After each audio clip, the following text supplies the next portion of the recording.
Proper structure and organization of one's message is important, but so is your ability to effectively deliver that message. I would like to take the next couple of minutes to discuss with you some verbal and nonverbal aspects of delivery. Let's start with verbal aspects of delivery. It starts with proper volume.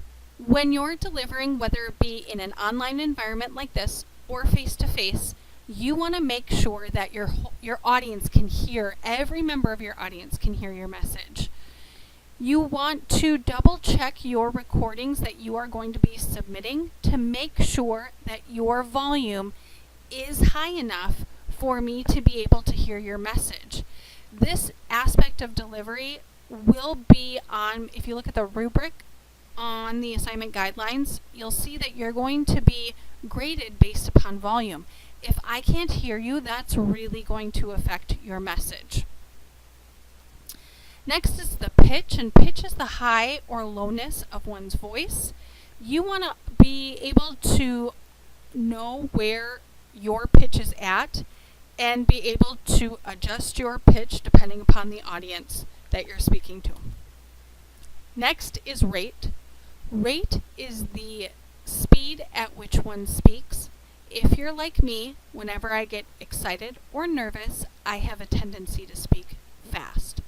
Because I know this about myself, I have to practice many times before delivering a final speech. I have to practice many times, and I have to practice speaking at a slower rate, so that way when I get to the date of my delivery, whether that be online or face-to-face, my rate at which I speak will be comfortable enough for the audience to be able to keep up.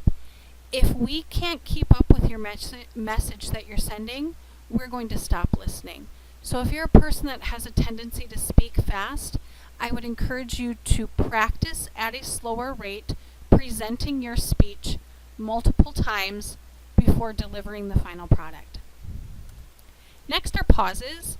Pauses are used for dramatic effect in speeches and should be no longer than 3 seconds in length. Next is vocal variety. Vocal variety is taking everything in the left column, volume, pitch, rate, pauses, and using them in a variety of ways to create a rhythm throughout your presentation. Pronunciation is your ability to effectively pronunciate words. For example, there is a huge difference between library and library, so you want to make sure that you're using proper pronunciation when delivering your message. Next is articulation, and this is proper use of consonants based upon the word choices. So proper pronunciation and articulation technically go hand in hand. You want to make sure that you're pronouncing words appropriately and articulating the pronunciation of those words.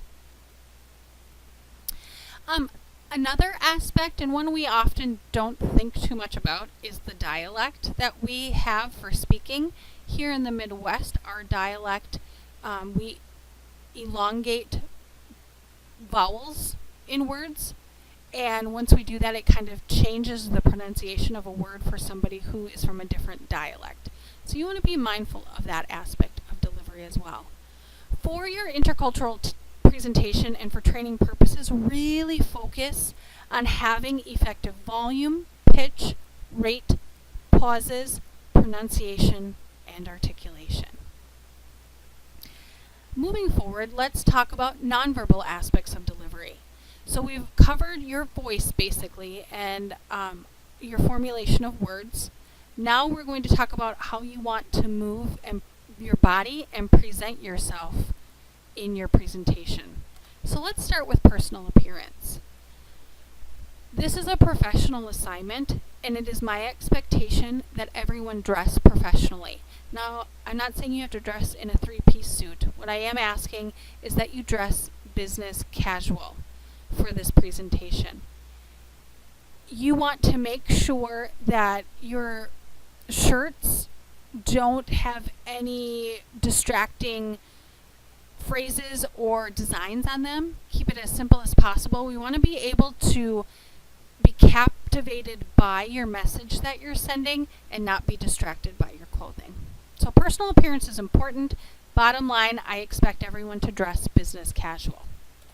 Next is movement.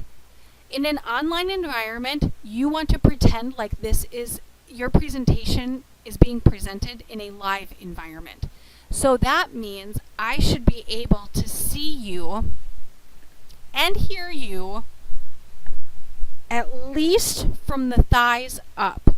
So you want to, if you are using your cell phones to record, you might want somebody to record it for you, so that way I can see your whole person and be able to hear you as well, or at least from the thighs up.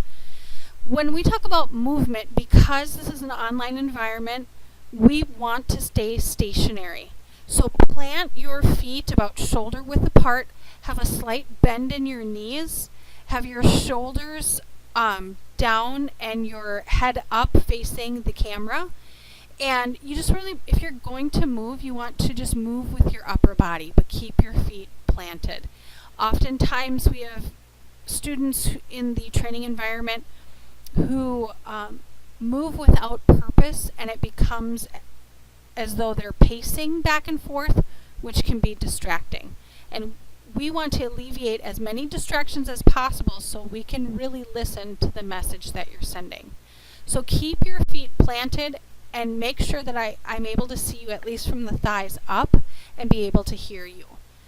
If you don't have a web camera at home, I know that there are several CVTC locations that have study rooms and camera equipment that you can borrow should you need it. Next are gestures. As you can see, I'm a person that will naturally move my hands a lot, and you want to make sure that your gestures are complementing what it is that you're saying verbally, and possibly, if need be, substituting as well, and regulating the conversation. If you'll notice, I'm using terms that we discussed back when we were discussing nonverbal cues and nonverbal communication. And these functions that I just mentioned, complementing, substituting, and regulating, are part of the 6 functions of nonverbal communication. You want to make sure that your gestures are enhancing what it is that you're saying, not distracting. So you want to avoid touching your clothes, touching your face or your hair or your glasses. If you are going to be using notes, which everyone is strongly encouraged to do that because you're going to be extemporaneously speaking, which is a type of delivery. So you're allowed to have notes, and if you want to hold those notes up and out, don't hold them in front of your face. We won't be able to see you. But you want to hold them up and out enough to where you can just glance down and glance or look back at the camera. But use gestures appropriately. Make sure you're not distracting. And last but certainly not least, eye contact. In a live environment, you would pick 3 focal points across the audience to look at. And when I say focal points, I mean people. But I also know that there are some individuals who don't like to make eye contact. They're already nervous enough.